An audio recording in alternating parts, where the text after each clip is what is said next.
Hello and welcome to another episode of Rewildology, the show that explores conservation, travel, and rewilding the planet. I'm your host, Brooke Mitchell-Norman, conservation biologist and adventure traveler. November was a big month for the show as we officially reached 100 episodes on the podcast and added new topics from experts in the field. In case you missed an episode or were on the fence about listening to the full thing, check out these clips from November's episodes to see if you might want to go back and listen to it in its entirety. All right, here we go. First, in November, Heather and I sat down to celebrate the show's 100th episode. We explored why the show came to be, answered questions submitted by you, and gave a sneak peek into the future of the show. Okay, question number 4. Lori Evans Photography. This is a good question. Well, they've all been good questions, but I like this one. If you could relive only one wildlife encounter or experience, what would it be? And what emotion did it evoke?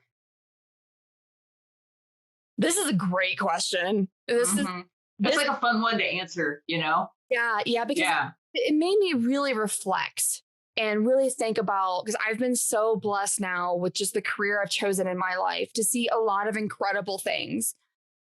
And honestly, well, it's not the most sexy or crazy or anything. I think the sighting I would love to go back and do again is the first time I saw a wild tiger. Because that's pretty sexy. I don't know what you're talking about. Hey, I'm like, you shut up. That's pretty sexy. Well, tiger is awesome. Okay. Okay, maybe you're right. You're totally right. I thought you were going to say like skunk or something like totally not sexy, right? But cool, still cool nonetheless. But they do have a couple sightings I do want to mention after this. But that tiger sighting meant so much to me. It meant more than just seeing that tiger. So the story behind this sighting is it was my third Earth expedition. So it was my final trip that I had made with my graduate program. And then my boss now, who I work for, I actually partnered with him. I didn't work for him at the time. This was 2017, with creating a post-research safari in India with his partners. And so this is the worst time of the year to go see tigers. We weren't supposed to see anything. If you happen to, just count your blessings and go buy a lottery ticket, because this is not the time of year to go see tigers. But, I was like, we're here in India. It's so long to get there. Let's go to a couple parks and see what we can find. And so we were in the southern part of India, and it was Nagarhole National Park or Tiger Reserve, Nagarhole Tiger Reserve, I'm sorry. And it was our first game drive. And we just came around this bend and onto this water hole. And right there, for the first time ever in my life, was a tiger. And I almost broke down in tears, because everything that I had been striving for all of my life, finally in that moment, like I finally saw a tiger in the wild. Like everything I'd done, my entire master's, all of my undergrad, everything had culminated into this moment where I'm actually seeing what I was trying so hard to protect finally in the wild. And we were with that cat for like 45 minutes because it just eaten. It was at its watering hole. It did not care. It was just such a cat. and I mean, people obviously don't know that I actually have a lot of tattoos. I'm pretty tatted up, that surprises a lot of people, which can't judge a book by its cover. But one of my tattoos is actually a beautiful tiger. And I got that when I graduated undergrad, as like one of the things closest in my heart that I want to save, that I want to spend the rest of my life protecting. And then to see it in the wild for the first time, like, oh, I think it was so kind. This sounds so awesome. Like, how amazing was that? I bet. God. Oh my gosh, I literally might start crying. But yeah, so I think that moment, just because it meant so much personally. And so like a couple of my sexier sightings that I will say that also meant a lot And these were actually on the same trip. So one was in the Migratory salt pans, which is in Botswana. So it's outside the Kalahari. And I was with this beautiful desert adapted lioness. And she is the biggest freaking lion I've ever seen in my life. She was massive. The locals called her Big Head for perspective. Right. She was such a beast that it was literally her and her 3 cubs. And her cubs were as big as a lot of the other lions that I had seen across like Eastern Africa or something like that. So she was beautiful. And then on that night, we actually got to see her teaching her cubs how to hunt a wildebeest. Oh my gosh. No. I'm jealous. That sounds amazing. It was Yeah. phenomenal. It was phenomenal just watching all the chaos and her showing them how to stalk and then letting them try and everything, just watching how they communicate with each other, you know, which is so different than what we do. So just watching this beautiful behavior was just incredible. And then towards the end of that trip, so I was in a different part of Botswana. And I got to be with a wild dog pack. And I know you told me about that. That sounds so magical. yes. Yeah. This particular pack, we were with them all evening. It was 11 adults and 14 puppies. And Oh, how cool.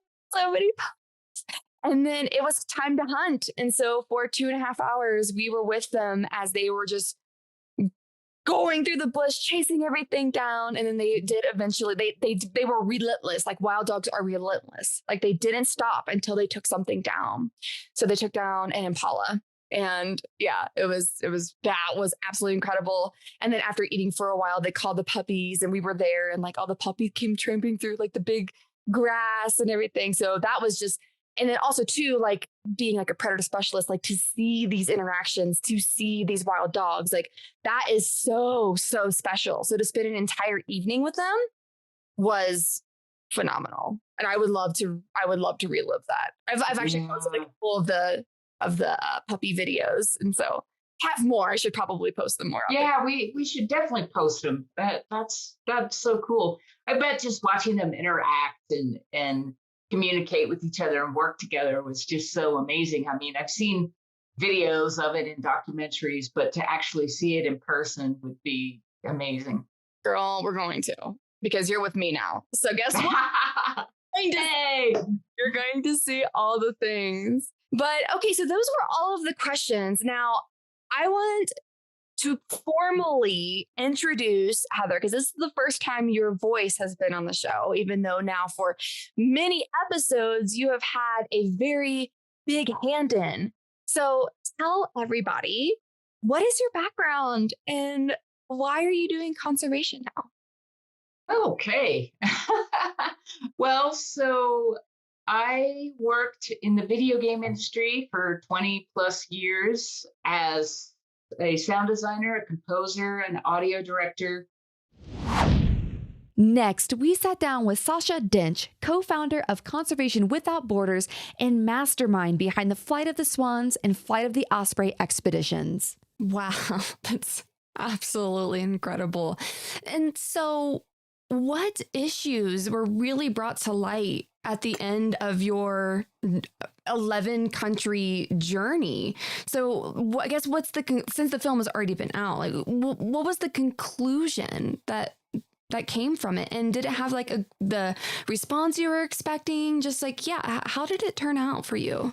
I guess the film is one of the tools from it. During the expedition itself, we were filming and photographing things along the way and sharing it through social media. So we ended up with about almost 2,000 different pieces of media coverage along the way.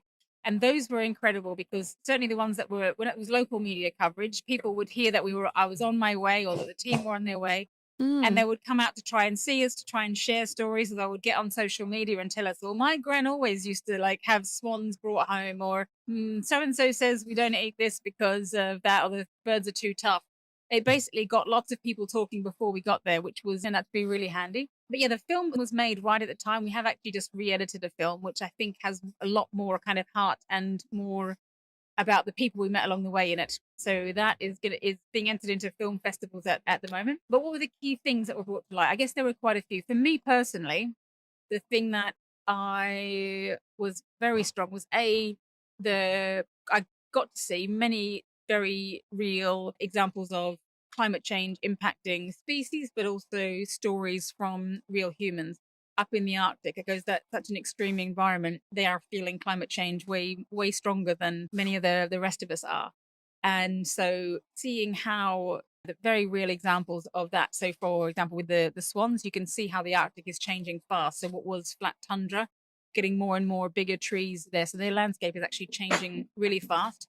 It's actually making the area that they're suitable for them to breed in smaller and smaller. That was really interesting, looking at historical weather patterns and seeing actually that the storms that the young birds and the adults are actually facing now are getting more and more challenging for them. The weather patterns are much more unpredictable, and it's a long, exhausting journey for them. Also looking at how many of the wetlands have disappeared, even in the last 30 years. So I'm in my 40s, but yes, in my lifetime, vast number of wetlands have disappeared. So yeah, looking at just how many wetlands have disappeared right across Europe in the time that in my lifetime. So for example, just since the 70s, there haven't been enough wetlands for the birds to feed on. They've had to be going out and actually using the wetland areas to roost on still. They still need to sleep where they are away from predators, so floating in the middle of the water, but there aren't enough. They have to go out and feed on waste crops and things at the end of harvesting. So they're looking for waste crops everywhere. And so looking at how fast cropping plans, what people grow where, is changing with climate change. That change across Europe also means that the birds, rather than every year having an idea that when they get to this wetland, they'll be able to go to these places to find waste crops to feed on, they're now having to do a lot more. They arrive in a new place after maybe doing, 1,000-kilometer journey. And actually they've got to send scouts out to try and find where can we feed around here. So there's just more and more effort required just to do the migration.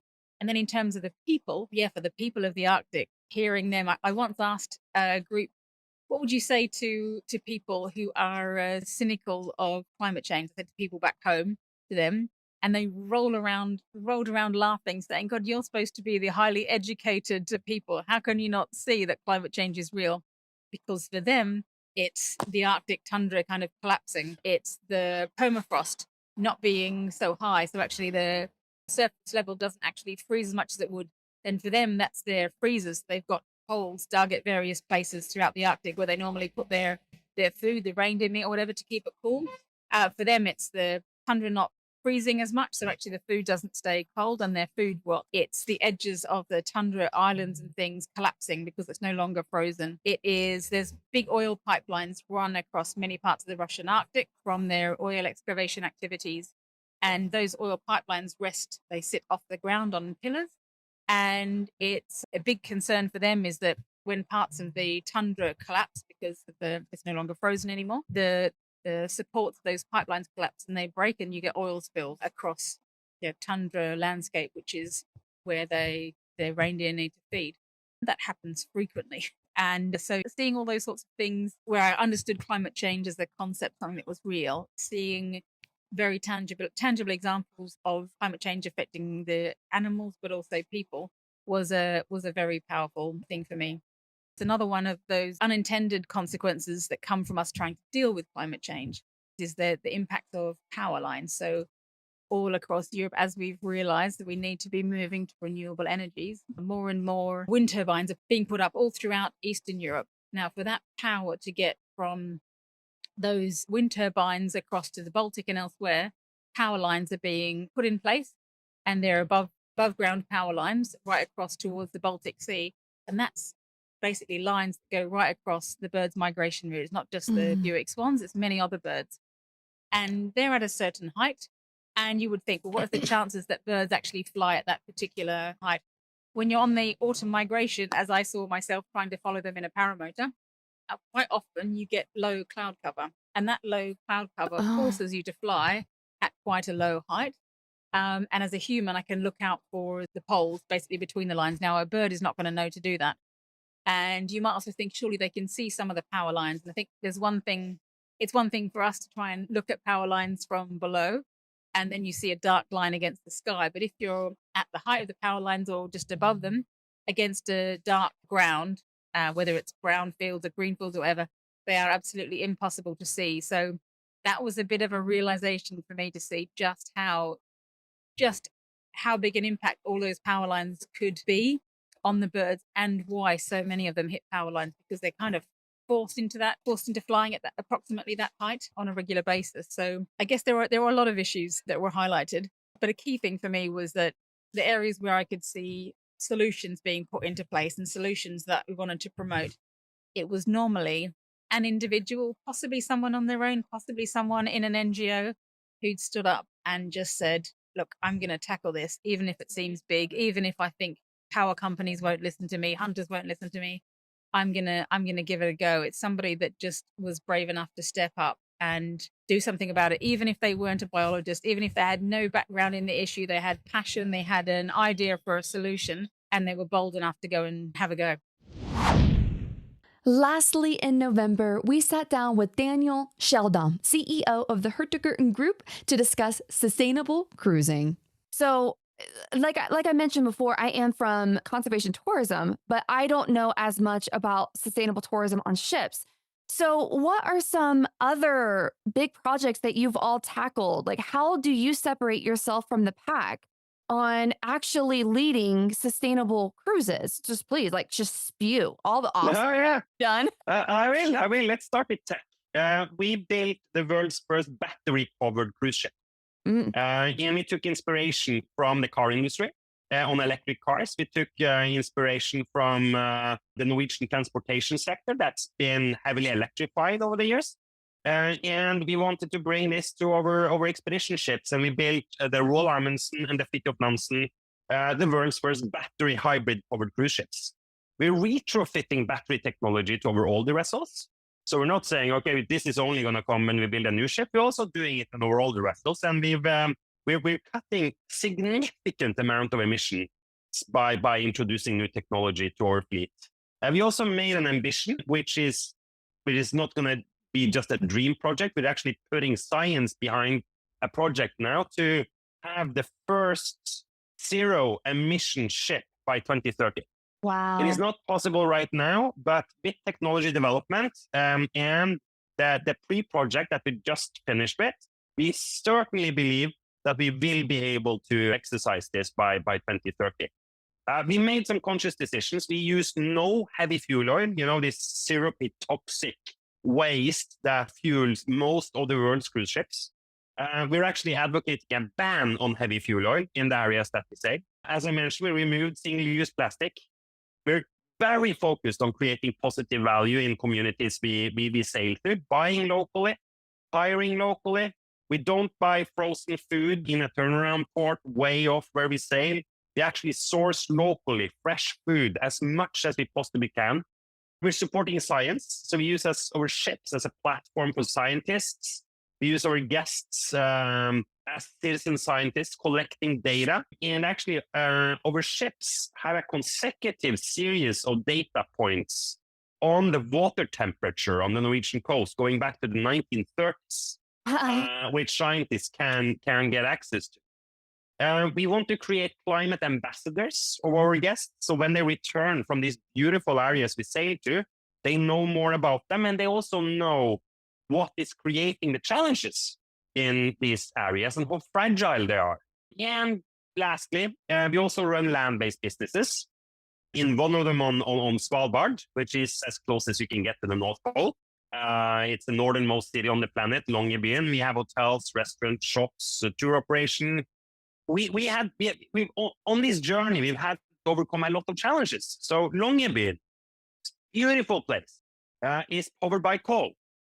And when you're going to introduce new technology in a place that is powered by coal, and we can't change that because that's the government's decision, we wanted to introduce the world's first battery snowmobiles, electric snowmobiles, right? But that's not doing any good if they're powered on coal. Right. So our team decided to overcome this problem, and they set up a windmill, and they put up solar panels. What? And they had to do both because Longyearbyen, it's pitch dark there in November, December, January, February, and into March. And from mid-April, there is midnight sun. But a combination of a windmill and solar panels is now powering our electric snowmobiles on Svalbard.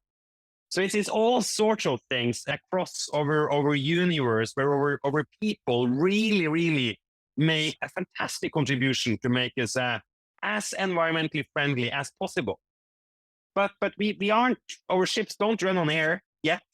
So we're using fuel, but we have to reduce the amount of it as much as possible. And we have to bridge the gap towards us becoming zero emissions.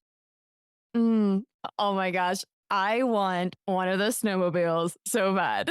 It is really cool to be on these snowmobiles. And we're introducing a lot of other new technology as well, together with big companies around the world that supplies technology. We're testing new technology on boats and other things we have up there to be in the forefront of new technology.